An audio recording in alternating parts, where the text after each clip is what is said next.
From Lynyrd Skynyrd turning a Southern anthem into a cultural firestorm, to Bowie unleashing glam defiance with one of the most iconic riffs of all time, to a road anthem so powerful it made you feel your steering wheel vibrate. These are the rock songs from 1974 that we'll never forget.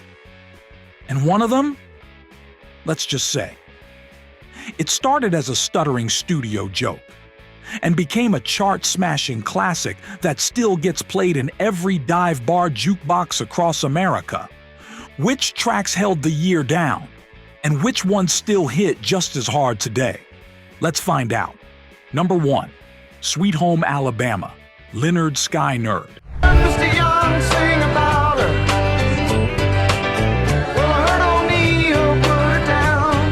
You hear that opening riff and it's game over. This isn't just a song. It's a Southern rock anthem that carved itself into American culture with steel strings and swagger.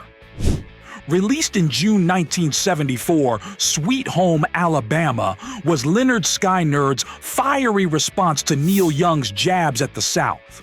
But it wasn't just a musical clapback, it was a defiant celebration of roots, pride, and loud guitars. Ronnie Van Zant's drawl, those triple guitar attacks, and that chorus, iconic. "Turn it up," he says. And we've been doing exactly that for 50 years straight. Despite its controversy, the track exploded, becoming the signature sound of Southern rock and a permanent fixture in films, commercials, and dive bar jukeboxes worldwide. It's raw, it's proud, and it's unforgettable. And as far as 1974 goes, this track didn't just top charts, it rewrote the playbook. But if Sweet Home Alabama was the Southern shout, the next one came with glitter, eyeliner, and one of the most iconic guitar riffs in glam rock history. Number 2, Rebel Rebel, David Bowie. Rebel, rebel, your face is a mess. Rebel, rebel. That riff, you know the one, fuzzy, driving, instantly recognizable, like a glam-gloved punch to the face. Rebel Rebel dropped in early '74 and instantly became Bowie's glitter-drenched middle finger to conformity. It wasn't just a song, it was a strut, a sneer, and a declaration of self. You've got your mother in a whirl, she's not sure if you're a boy or a girl. Bold for the time, and still defiant today. This wasn't Ziggy. This was post-Ziggy Bowie. More grounded, but still beaming in Technicolor. The guitars snarled, the drums pounded, and Bowie was in full rock god mode. It charted big in the UK and Europe, but its real power came later, becoming an anthem for outsiders, glam kids, and rock rebels across generations. Rebel Rebel didn't just stick, it shined. And while Bowie lit up the glam scene with rebellious glitter, the next track hit the gas, literally, and gave us one of rock's all-time greatest driving songs. Number 3, Radar Love, Golden Earring. We've got a thing that's called radar love. You don't listen to Radar Love, you drive through it. Released in 1973 but hitting its peak in 1974, this Dutch hard rock export slammed onto U.S. airwaves like a bat out of hell. From the pounding drums to that soaring bass groove, this track feels like the highway. It tells the story of a man who can feel his lover calling him telepathically through the night. Yeah, it's weird, but it rips, and when that bridge hits, you're pressing the gas pedal without even realizing it. Golden Earring tapped into something primal here. It wasn't just a hit, it was a road anthem. Still played on classic rock stations, still synced in films and commercials, still impossible to hear without picturing neon lights and late-night asphalt. It climbed the Billboard charts, but more importantly, it sank into rock culture like motor oil in gravel. And while Radar Love put pedal to the metal, the next song stumbled into the charts with a stutter and came out a full-blown classic. Number 4. You Ain't Seen Nothing Yet. Bachman-Turner Overdrive.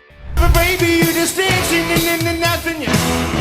It's something that you're never gonna forget. It was supposed to be a joke. Just a goofy, stuttering track Randy Bachman laid down for his brother who had a speech impediment. But guess what? That joke became a smash hit. You Ain't Seen Nothing Yet hit airwaves in '74 like a freight train. That stuttered hook, baby, was weird, catchy, and completely unforgettable. Randy didn't want to release it. The label insisted. And just like that, BTO had their first #1 single. The track has everything: crunchy guitars, that classic boogie groove, and vocals that teeter between bluesy swagger and full-blown arena roar. It's a song you shout in your car, in a bar, or during karaoke at 1 a.m. with zero shame. And it holds up. Decades later, you still hear it in movies, commercials, and classic rock playlists, a timeless banger that started out as a studio prank. And if that's how BTO accidentally made history, the next band did it with pure intention, dropping a debut single that instantly proved they weren't messing around. Number 5. Can't Get Enough. Bad Company. When I say it's over, that's it. I'm gonna quit. Some bands take years to find their sound. Bad Company did it on day one. Can't Get Enough was their debut single, and it hit like a brick of blues rock gold. Released in 1974, it kicked open the door with Paul Rodgers' velvet growl vocals, Mick Ralph's thick guitar licks, and a rhythm section that locked you in from the first bar. It's sultry, it's smooth, it's bold, and it became one of the greatest opening statements in rock history. The track soared up the charts and introduced the world to a band that could blend grit and soul without ever breaking a sweat. You hear that opening riff, and it's like flipping on a neon sign in a smoky dive bar. You know exactly what you're in for. Bad Company didn't just show up. They arrived like rock royalty, and this song is why. And if Can't Get Enough was bluesy seduction, the next track was pure, sweaty, barroom brawl energy, and it came packed with one of the filthiest solos of the decade. Number 6. Rock and Roll, Hoochie Kool, Rick Derringer. That bumpy sound. Rock and roll, Hoochie Kool. You want swagger? You want guitars that scream and a chorus that kicks? Rick Derringer's Rock and Roll, Hoochie Kool is all that. And then some. Originally recorded with Johnny Winter, it was Derringer's solo version in '74 that burned itself into rock radio history. This track is all about attitude, hot licks, dirty distortion, and a rhythm that makes you want to kick over a bar stool and howl at the ceiling. That guitar solo? It's a Molotov cocktail of blues and bravado, perfectly capturing what it felt like to be young, loud, and not giving a damn. It wasn't Derringer's biggest chart hit, but it's the one everyone remembers. It became a staple of teen movies, keg parties, and classic rock stations that never stopped blasting it. It's wild. It's loose. It's rock and roll stripped down and turned all the way up. And while Derringer was raising hell in bars, the next track saluted the working man with another massive BTO anthem that refused to clock out. Number 7. Taking Care of Business, Bachman-Turner Overdrive. 15 into the city. There's a whistle up above and people pushing, people shoving, and the girls. You've heard it in movies, commercials, sports arenas, classrooms, boardrooms, hell, even elevators. But no matter where it plays, Taking Care of Business hits like a blue-collar battle cry. Released in 1974, this was Bachman-Turner Overdrive's second major hit of the year, and they weren't coasting. The song's pounding piano, chugging rhythm and sing-along chorus made it an instant anthem for workers, dreamers, and anyone grinding through a 9-to-5. What's wild is how it was written. Randy Bachman came up with it while watching a local DJ hustle from gig to gig, slinging records like it was war. That line, "If it were easy as fishing, you could be a musician." It's not just clever, it's classic. The track became more than a hit. It became a motto. For hard-working folks, for rock bands on tour, for anyone who wanted to feel like a boss for 3.5 minutes. And while BTO kept it grounded, the next legend took to the skies and proved that post-Beatles, he was just getting started. Number 8. Band on the Run. Paul McCartney and Wings.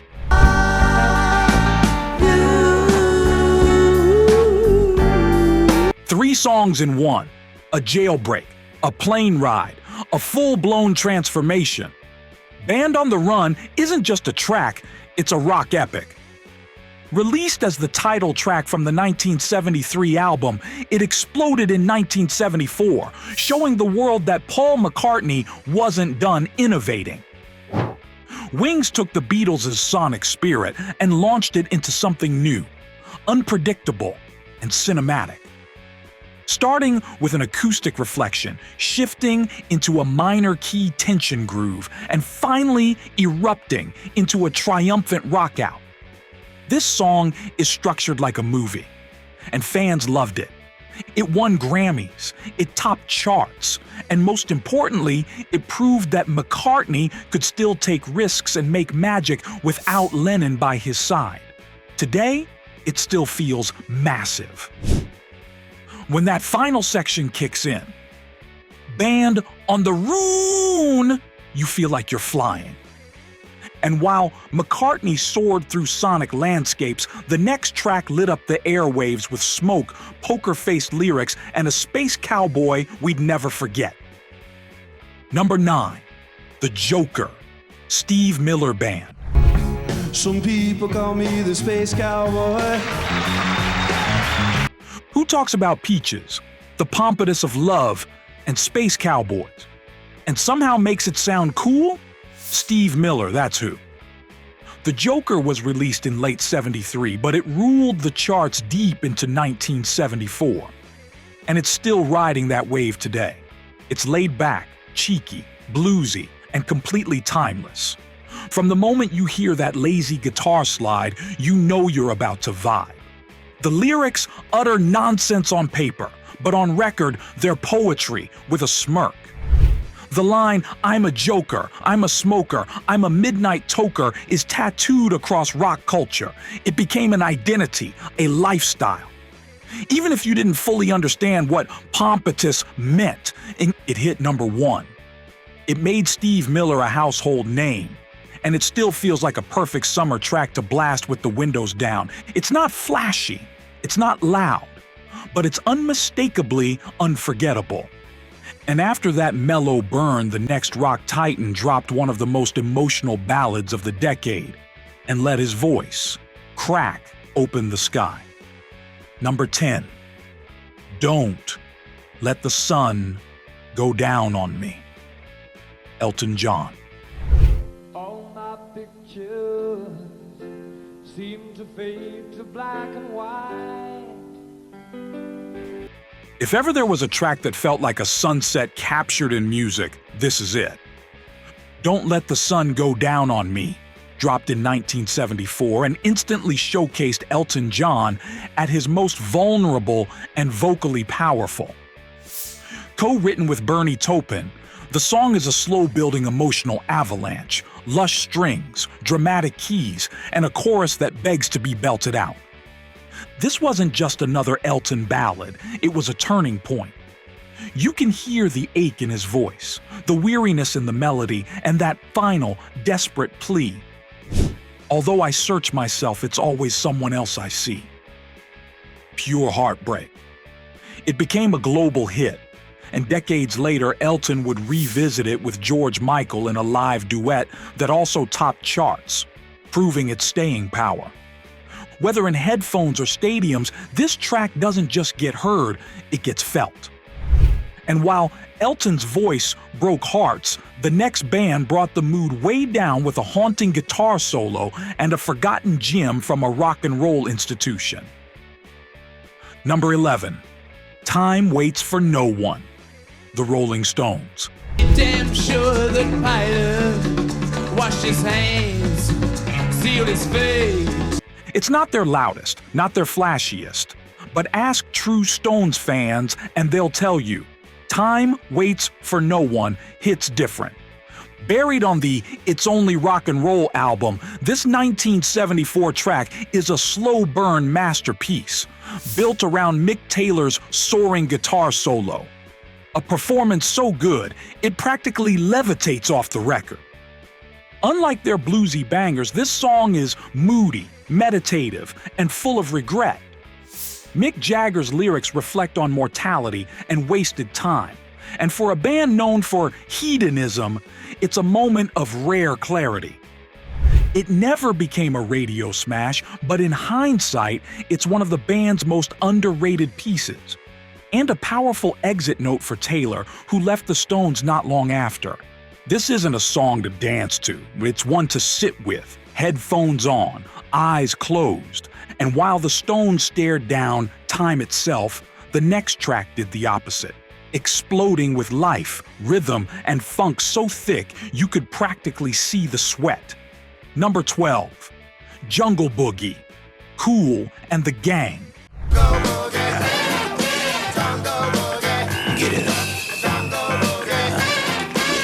If rock had a wild side in 1974, Kool and the Gang brought it in full force. Jungle Boogie wasn't just funk. It was a genre-smashing, floor-shaking eruption that blurred the lines between funk, rock, soul, and dance. With its snarling horns, primal grunts, and a beat that refuses to sit still, this track was alive.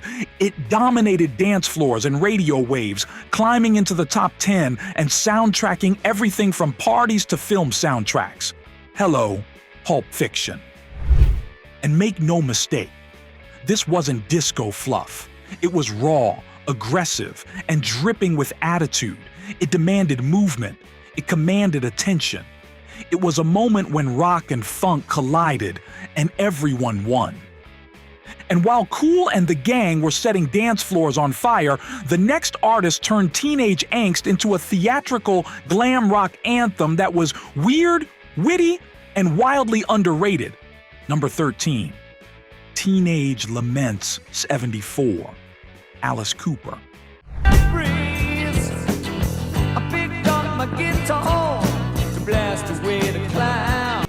No one gave Teenage Confusion and glam rock rebellion a sharper edge than Alice Cooper, and Teenage Lament 74 is proof.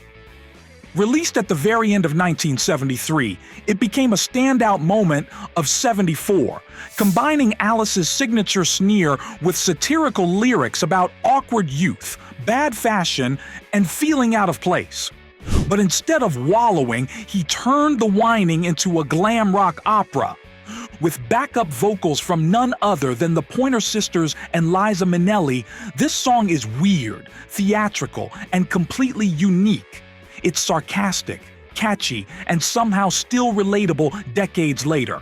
Cooper took the chaos of adolescence and turned it into an anthem. Not with sincerity, but with flair. The glam guitars, the stomping beat, the over-the-top chorus, it all hits that sweet spot between parody and real emotion. It didn't chart as high as his earlier hits, but it's grown into a cult classic, especially among fans who like their rock with a touch of eyeliner and attitude. And while Alice gave Teen Rebellion a glitter-covered spotlight, the next track stripped it down. Minimal, moody, and hypnotic from the first beat. Number 14. Rock On, David Essex. Hey, shout, summertime blues, jump up and down in your blue suede shoes. Hey kids, rock and roll. That bass line, that beat, that whispery delivery. David Essex's Rock On is unlike anything else from 1974. Where most rock tracks were loud and swaggering, this one was cool, eerie, and low-key hypnotic. With its echo-drenched vocals and stripped-down production, it sounded like it had beamed in from another dimension, or maybe the future. It became a surprise hit, climbing the charts in both the UK and US and earning Essex a brief but iconic moment in the spotlight. And, decades later, still used in films, commercials, and sampled by hip-hop artists for its spooky vibe and unmistakable groove. Rock On is one of those songs that shouldn't work, and yet it totally does. It's less about lyrics and more about feeling. A spacey slow burn that somehow defined its moment by sounding like nothing else. And if David Essex brought a haunting whisper, the final entry roared in with powerhouse vocals and proved that the ladies could rock just as hard. Number 15. Living in the U.S.A. Live. Linda Ronstadt.